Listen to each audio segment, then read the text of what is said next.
morning, good morning, good morning, good morning, Pilipinas! Ayan, welcome naman po sa isa naman nating reaction video na kung saan meron po tayong pag-uusapan. Dalawa po ito, good news tayo mga kababayan, good news.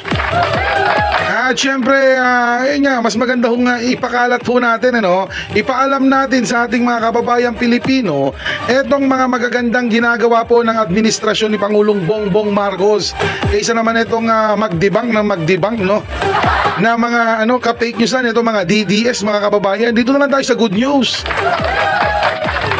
Ay, pero bago lahat, nais ko lang pasalamatan lahat po, uulitin ko, lahat po ng mga viewers po natin dyan, yung mga patuloy na sumusuporta po sa ating mahal na Pangulong Bongbong Marcos, at syempre kay Tiger99, diba? At syempre sa ating mga tala sender, maraming salamat po sa inyo, malaking tulong po yan, yung mga tala po na yan, kay Tiger99, ayun. At syempre kung bago pa lang po kayo dito sa channel na to, baka naman pwedeng pa-like tayo dyan, pa-share tayo dyan at pa-subscribe, pa-follow na rin po.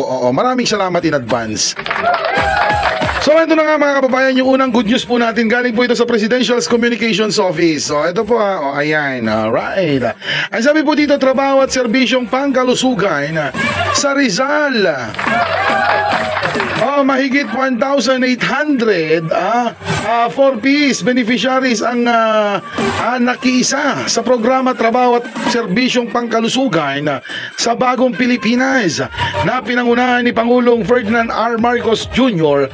sa Antipolo City, Rizal. Kasama po dyan mga kababayan, kasama ang DSWD, DOLE, DOH, DA at iba pang mga ahensya. Hatid ng programa ay serbisyong pampubliko, pangkabuhayan at pangkalusugan mula sa government ID registration, medical mission hanggang sa on-the-spot hiring ang ilang mga aplikante. Diyos ko naman, Pangulo naman. Ano ba tong ginagawa mo sa ating mga kababayang Pilipino? Bakit inaalala mo yung mga ganyan? Dapat ang gawin mo yung parang ginagawa nung nakarang administrasyon. Puro na lang pagmumura ang ginagawa, di ba? Kaya nga pinapalakpakan tuwing magmura yung dating administrasyon. Pinapalakpakan pa nila. Kahit hindi na maganda yung mga pinagsasabi, Diyos ko naman. Pero ayan mga kababayan, malaking tulong po ito, lalong-lalo po yung mga kababayan natin dyan sa may Rizal. Alam naman po natin, medyo malayo yung dyan, may mga malayo sa mga hospital yung ibang lugar po dyan. Pero dahil nga po dito sa dala po ng ating Bagong Pilipinas, sa pamumuno nga po ni Pangulong Bongbong Marcos, ayan po, nakapagbigay ho sila ng mga libreng serbisyo. Nandiyan po yung pangkabuhayan, pangkalusugan, yung mga medical mission, tapos yung trabaho mga kababayan, mahalaga po yan. Diba? Ganyan ang administrasyon, diba? Ganyan ang presidente. Ang inaalala po ay yung kapakanan ng kanyang mga constituents. Maraming salamat po Pangulong Marcos Thank you very much. Ngayon mga kababayan, yung isa pa nating good news. Ito po, ABS-CBN News. Handa umano makipag-usap ang pamahalaan. Ito pa mga kababayan yan. Handa umano makipag-usap ang pamahalaan sa mga employer na mga Filipinong nakulong sa Qatar dahil sa pagsali umano sa isang pro-Duterte rally para hindi sila mawalan ng trabaho. Ngayon mga kababayan, tignan nyo naman ang ating mga sangay ng gobyerno. Talagang trabaho din, Ganyan naman sana, lahat po sana, ng ating mga sangay or kawaniho ng ating gobyerno. Wala pong papangalanan dito, pero sana po, kung hindi nyo man kayang tumbasan yung ginagawang sakripisyo ng ating presidente ngayon, kahit pa paano po isabayan nyo naman, okay? Wag po tayong patulog-tulog sa pansitan, wala akong pinapangalanan dyan. Basta kung magalit ka sa akin, sapul ka.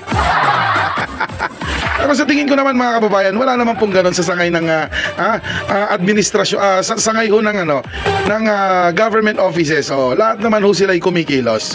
At maraming salamat po sa inyo. Pagpatuloy nyo lamang po yan mga bossing, mga amo, mga sir. Ngayon mga kababayan, mabalik ko tayo dito. Tingnan nyo naman, di ba? Yung mga nagsisigaw-sigaw dyan na gustong pabagsakin, etong si Pangulong Bongbong Marcos, ayaw kay Pangulong Bongbong Marcos, ayan, gobyerno po ni Pangulong Bongbong Marcos ang makikipag-usap. Okay? Sa inyong mga employer, especially kayong mga nakulong dyan. Pero may balita mga kababayan, pansamantala daw ho ata silang pinalaya. Pero ganun na nga mga kapatid, siyempre malaking tulong ho ito mga kababayan, di ba? Kasi nga unang-una po, there is a tendency kasi na talagang hindi ho kayo tatanggapin, di ba? Hindi na kayo tatanggapin ng mga employer nyo, yeah? Pero sa pamamagitan nga po nitong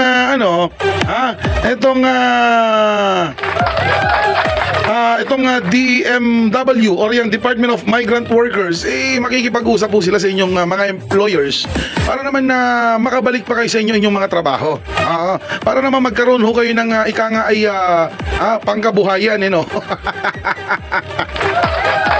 ngayon, kung sakasakali po na maayos ng ating ng DMW, wag na kayong magsilbing aral na husa na sa inyo yan. Wag na kayong makilahok-lahok ng kung ano-ano dyan. Wala rin naman ibang tutulong sa inyo kundi yung taong gusto nyong pabagsakin. Tanong ko sa inyo, yung tao bang ipinaglalaban ninyo or yung grupo nyo na DDS, meron na bang naitulong sa inyo? Anong nagawa sa inyo? Sa kaso ninyo, nga.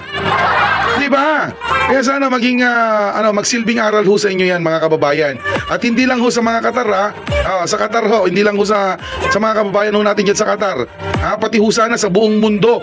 Lalo-lalo yung mga OFW po natin. Sana po ay magsilbing aral ho sa inyo itong nangyari dyan sa Qatar. Diyos ko naman. Pinabayaan nga kayo, wala nang ginagawa itong ipinaglalaban nyo Pati yung grupo nyong DDS, ano na itulong sa inyo? Nga, wala. Diba mga babayan, so hanggang dyan na lang po muna tayo Maraming salamat ulit po ulitin ko, maraming salamat sa ating mga tala senders, sa mga viewers po natin, sa mga followers, sa mga sharer po natin. Thank you very much. This is your DJ host, Tiger99. Hanggang sa ulit.